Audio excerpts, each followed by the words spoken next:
अस्सलामुअलैकुम। Fauzia cooking corner में खुश आमदीद। जहाँ रहें खुश रहें, आबाद रहें, अपनों के साथ रहें। अगर अभी तक आपने मेरे चैनल को सब्सक्राइब नहीं किया तो जल्दी से सब्सक्राइब कर लें ताकि मेरी मज़ेदार सी रेसिपियाँ आपको आसानी से देखने को मिल सकें। आज मैं आपके साथ दानेदार कौरमे की रेसिपी शेयर करने जा रही हूँ, जिसे आपने अच्छे तरीके से नोट कर लेना है। तो मैंने जो है वो पैन में 3.5 कप घी तेल ले लिया था। तेल गर्म हो गया तो उसमें मैं ये 2 टेबल स्पून लहसुन अदरक का पेस्ट शामिल कर रही हूँ। और ये मेरे पास बीफ का गोश्त है आधा किलो। लहसुन डालने के बाद मैंने ये गोश्त डाल दिया है और अब हम इसे लहसुन में अच्छे तरह से भून लेंगे। उसके बाद हम इसमें मसाले शामिल करेंगे। तो पहला राज जो है वो ये है कि अब आपका अच्छा कौरमा बने, अगर आप चाहते हैं दानेदार बने, तो उसके लिए आपको प्याज फ्राई करनी आनी चाहिए, क्योंकि प्याज ना जलनी चाहिए और ना ही सॉफ्ट होनी चाहिए। प्याज कड़क रहेगी तो ही वो अच्छी कुटेगी।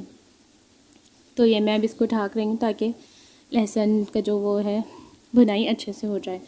और पैन में यहाँ मैंने तेल गरम कर लिया था। अब मैं इसमें ये 1.5 पाव मेरे पास प्याज है, जिसे हम कूट कर डालेंगे कौरमे में। तो ये सारी मैं इसमें डालकर इसको फ्राई कर रही हूँ। तो प्याज को जो है मैं आपको बता रही थी कि प्याज को इस तरह से फ्राई करना है कि वो नरम ना हो, रेड कलर की हो और ना ही वो जले। जब हम देखेंगे कि प्याज थोड़ी थोड़ी हमारे पास फ्राई होने लगी है, तो उसके बाद हम चूल्हे को बहुत हल्का नहीं लेकिन थोड़ा कम कर देंगे। उससे ये होता है कि एकदम से प्याज जलती नहीं है। तो ये आपने जो है ट्रिक इस्तेमाल करनी है और प्याज को छोड़ना नहीं है, चलाते रहना है थोड़ी थोड़ी देर बाद, ताकि वो सब तरफ से अच्छी सी रेड हो जाए। तो अब जो है हम चेक कर लेते हैं। यहाँ पर ये हमारा भुन रहा है लहसुन में, और यहाँ देखिए हल्की हल्की सी प्याज जो है वो होनी शुरू हो गई है। मैं इसको चला रही हूँ और अब हम गोश्त देख लेंगे लहसुन में भुन चुका है। तो अब मैं इसमें मसाले डालूँगी। तो जितनी आपने प्याज लेनी है उतना ही दही लेना है। इससे ना ही कभी आपका कौरमा है वो खट्टा होगा और ना ही कभी मीठा होगा।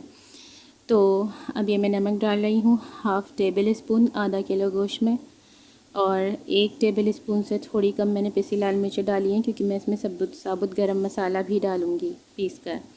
और ये 1/2 टेबल स्पून है मेरे पास पिसा हुआ धनिया। ये तीनों चीज़ें डाली हैं मैंने। इसमें हल्दी मैं इसमें नहीं डाल रही हूँ, क्योंकि हमको कौरमे में हल्दी नहीं डालते।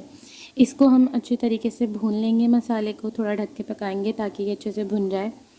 तो फिर हम इसमें दही शामिल करेंगे। तो मिसाल के तौर पे अगर आपके पास 1 किलो गोश्त है तो आप उसको जो है उसमें जो है 1 किलो गोश्त में 1 पाव दही ले रहे हैं, तो आपने प्याज भी 1 पाव ही लेनी है। प्याज और दही एक क्वांटिटी के होंगे तो ही कौरमा आपका दानेदार और जायकेदार बनेगा। यानी कि उसमें फिर ये नहीं होगा कि वो मीठा हुआ या फिर वो खट्टा। आप बनाइएगा और मुझे ज़रूर बताइएगा कि मैंने सही कहा या नहीं। और ये देखें प्याज मैंने निकाल ली है। अब प्याज बहुत ज़्यादा गर्म है, तो इसलिए मैं इसको फोक की मदद से जो है वो अलग अलग कर रही हूँ। लेकिन जल्दी जल्दी करना है ये काम, क्योंकि अगर आपने नहीं की अगर इसकी भाप नहीं निकाली तो ये नरम पड़ जाएगी और फिर अच्छी सी ये नहीं कुट। हाथ से ही कर लिया, गरम गरम थी, लेकिन क्या करूँ, क्योंकि भाप निकालना बहुत ज़रूरी है प्याज का।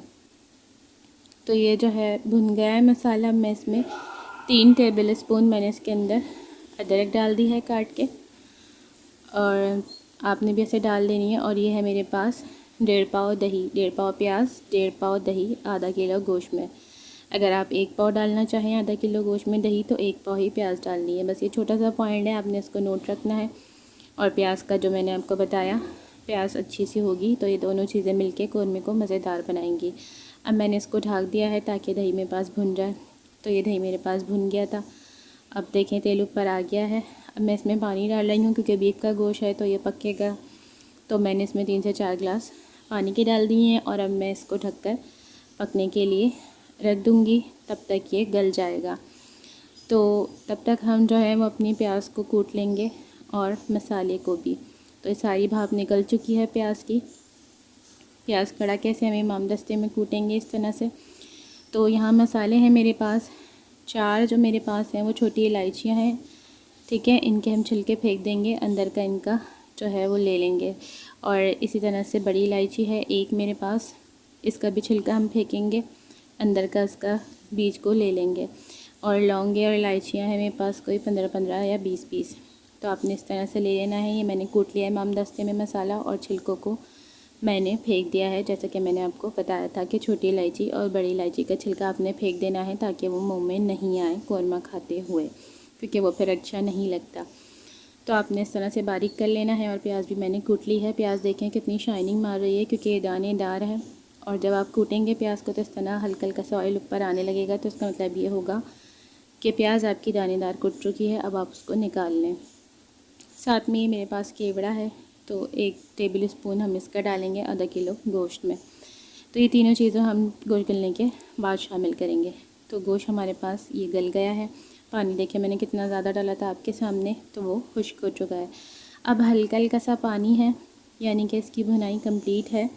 बस हल्का हल्का सा पानी है। तो अब उसमें मैं ये डाल रही हूँ मसाला जो मैंने कूटा था मोटा मोटा, और उसके बाद केवड़ा शामिल कर रही हूँ मैं इसमें 1 टेबल स्पून भरकर। और अब जो है वो मैं ये प्याज शामिल कर रही हूँ। एक बार फिर बता रही हूँ, आधा किलो गोश्त था तो 1.5 पाव मैंने प्याज ली और 1.5 पाव ही दही। बाकी मसाले मैंने आपको बता दिए हैं, सारी चीज़ें मैंने आपको बता दी हैं। आपने इसको इसी तरह से बनाना है। अब देखिए हम इसको चलाते जाएंगे प्याज को, क्योंकि प्याज नीचे लगे ना, हल्का हल्का सा। तो आप ख़ुद देख सकते हैं मेरे बताए बगैर कि इसमें कितना दाना बन चुका है। ठीक है, तो ये हो गया हमारे पास दानेदार मज़ेदार कौरमा तैयार। तेल इसमें थोड़ा सा ज़्यादा रखते हैं तभी दाना बना रहेगा। अगर आपने तेल कम रखा तो फिर वो दाना इसका ख़राब हो जाएगा। तो इसलिए तेल ज़्यादा रखना है। तेल बच जाएगा तो बाद में इस्तेमाल हो जाता है। 2 मिनट के लिए हम इसको ढक देंगे और 2 से 3 मिनट बाद हम चेक करेंगे। तो अब इसकी सारी भुनाई कसाई कंप्लीट हो चुकी है। आप देख सकते हैं कि ये कितना मज़ेदार लग रहा है, यमी यमी सा। और ना सिर्फ ये लग रहा है बल्कि ये है। तो दानेदार कौरमा बनाने के लिए आपने इन दोनों बातों को बिल्कुल ध्यान में रखना है अपने।